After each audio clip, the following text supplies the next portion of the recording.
یہ صحیح بات ہے کہ ہم اب کسی اور ملک کے کہنے پہ جو ہے وہ 1 سیکنڈ میں جی خاموش ہو جاؤ اور پھر ہڑتال اور پھر جو ہے وہ لوگ مرنا روزانہ وہ چیزیں بند کروا دیں. تو ڈیفینیٹلی پیپلز پارٹی جو ہے وہ چاہتی ہے کہ صوبے بھر میں امن ہو اور لوگوں کی اتنی ترقی کام ہو. اور آپ دیکھیں کہ یہی چیز تھی کہ بلدیاتی الیکشن میں پیپلز پارٹی انتخابات میں کھڑی رہی کراچی میں, کون سی جماعت بھاگی اور وہ کیوں بھاگی, وہ سب کے سامنے ہے وہ چیز. جی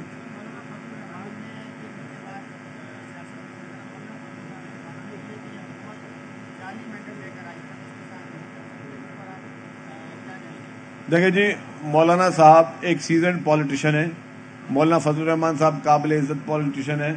ہم سب ان کا بہت احترام کرتے ہیں اور ہم سمجھتے ہیں کہ مولانا فضل الرحمان صاحب پاکستان میں سیاست کے لیے ایک قیمتی اثاثہ ہیں. تو ہم سب جو ہے مولانا صاحب سے سیکھتے بھی ہیں اور ہم سمجھتے ہیں کہ جی مولانا صاحب جو ہے وہ ان کی پاکستان کو بہت ضرورت ہے. مولانا صاحب کی سیاست کی پاکستان کے پورے قوم کو ضرورت ہے اور ہمارے ملک کو ایز اے نیشن مولانا صاحب کی بہت اہم ضرورت ہے. جی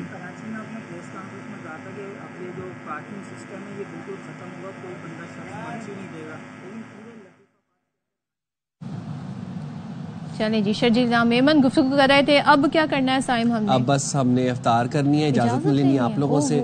کل ملیں گے آپ سے. اپنا خیال رکھیے گا. اللہ حافظ. اللہ حافظ.